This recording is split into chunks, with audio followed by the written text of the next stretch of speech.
Hello, and you're welcome to Global Business Insights, where you get more on the main business headlines across the globe. Consumer Price Index inflation in the United States fell to 3.4% on a yearly basis in April from 3.5% in March, in line with expectations. Month on month, CPI, however, at 0.3% in April was lower than expectation. Equities futures picked up as the data was released, encouraging chances of a rate cut, fresh tailwinds for sentiment, and the dollar dropped against other global currencies. Yield on long-term treasuries were also lower. US retail sales for the February 2024 through April 2024 period were up 3% from the same period a year ago, but virtually unchanged from March 2024, the previous month, and up 2.7% above last year. Retail sales was a little softer than expected. Month-on-month growth of 0.6% was expected. The May reading of the Empire State Manufacturing Survey conducted by the Federal Reserve Bank of New York, which gauges business conditions for New York manufacturers, came in at minus 15.6, less than expected. And Nigeria's headline consumer inflation, CPI, rose to 33.69% year-on-year in April, up from 33.2% in March. Inflation is at its highest in almost 3 decades as the central bank introduced record interest rate hikes to tame prices. The central bank governor also noted at the last MPC meeting that winning the battle against inflation requires collaboration with the fiscal side. South African retail sales rose 2.3% year-on-year in March, after decreasing by a revised 0.7% in February. On a month-on-month basis, sales increased 1.4% in March. Still on South Africa, a historic legislation has been signed by the President Cyril Ramaphosa 2 weeks just before the election. The legislation enables universal health care in a phased plan. And we will replay an earlier chat on Biden's punitive China tariff, and as media reported, that BHP is preparing another bid ahead of a May 22 deadline early next week. Anglo American has proposed its own demerger plan to fend off BHP.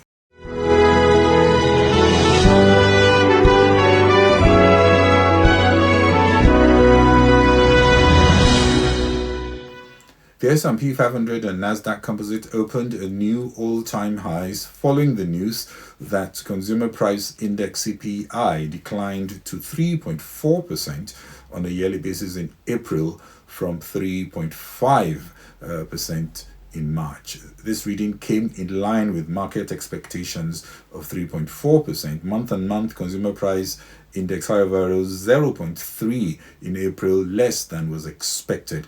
This may encourage a full pricing of a September rate cut. The index for shelter rose in April, up 0.4% as in March, as did the index for gasoline month-on-month, up 2.8% from 1.7% in March. The energy index rose 1.1% over the month. The food index was unchanged in April. The index for all items less food and energy rose 3.6% over the past 12 months. It was the lowest annual increase in core inflation since early 2021. The shelter index increased 5.5% over the last year, accounting for over 2/3 of the total 12-month increase. Other indexes with notable increases over the last year included motor vehicle up 22.6%, medical care up 2.6%, and personal care up 3.7%. For the Federal Reserve, inflation is not down enough to change their position as the FOMC meets on June 11 to 12. Still a lot of time to consider several other data prints, especially the Personal Consumption Expenditure Index that the FOMC uses to track prices. For Nigeria, another rate hike looks inevitable as the inflation rate climbed for a 16th consecutive month in April, driven by a threefold increase in electricity tariffs, and higher transport costs. In April 2024, the headline inflation rate increased to 33.69% compared to 33.2% in March 2024, an increase of 0.49 points when compared to the March 2024 rate.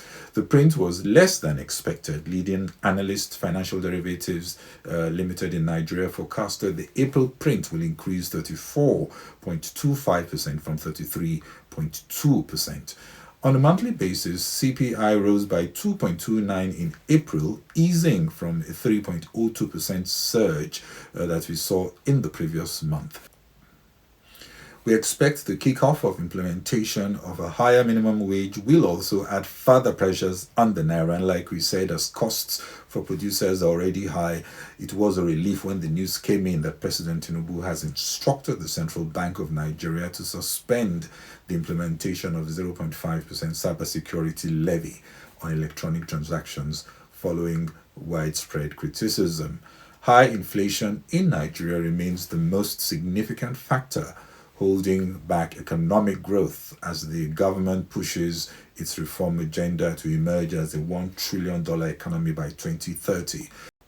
The Central Bank Monetary Policy Committee at its next meeting holding May 20 to May 21 will digest the data, noting after raising the benchmark rate by 600 basis points this year to 24.75%, and after a brief period of gains, the naira has of recent resumed its downward spiral. Governor Olayemi Cardoso had indicated that rates will stay high for as long as necessary to bring down inflation.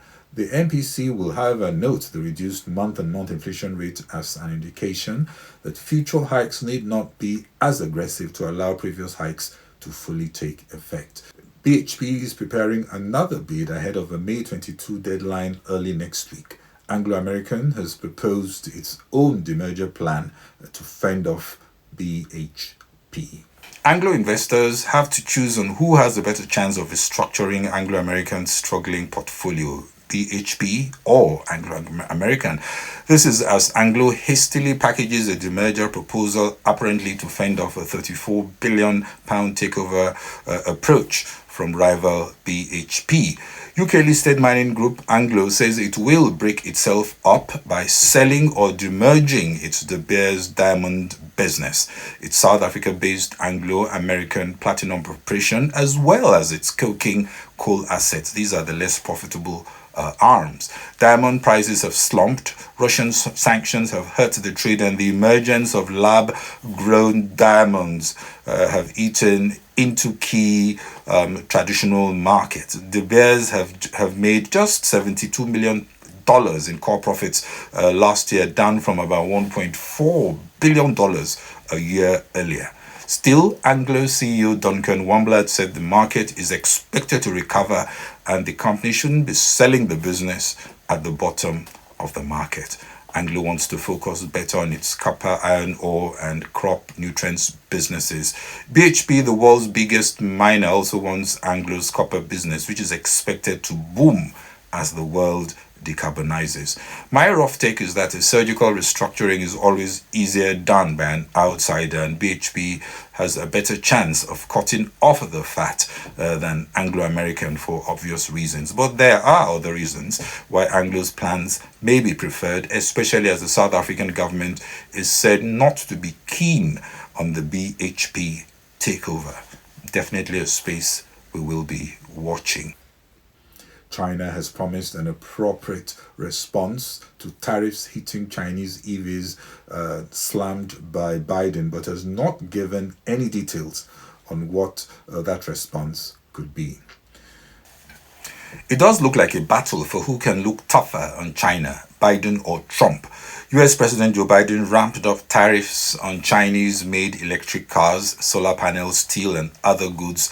We're talking about a 100% border tax on electric cars, said to be a response to China cheating and intended to protect US jobs. The tariffs announced would hit just to $18 billion worth of imports and as such largely symbolic, perhaps far more useful in shoring up votes in a tough election year. Levies on solar cells will go up from 25% to 50%. Certain steel and aluminium products will go up more than triple to 25%, up from 7.5% or less.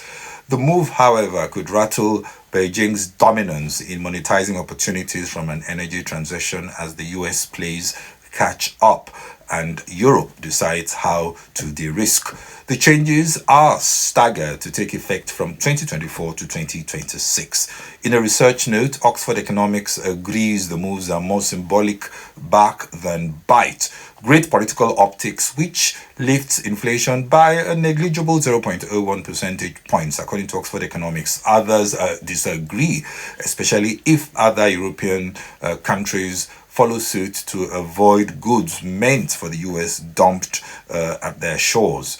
Chinese officials have responded that the growth of its new energy industry, including EVs, lithium batteries, photovoltaic products, is built on continued technological innovation, complete industrial and supply chains, and full-on market competition, adding that the leading edge is a result of hard work and the comparative advantage and the rule of markets combined, not subsidies.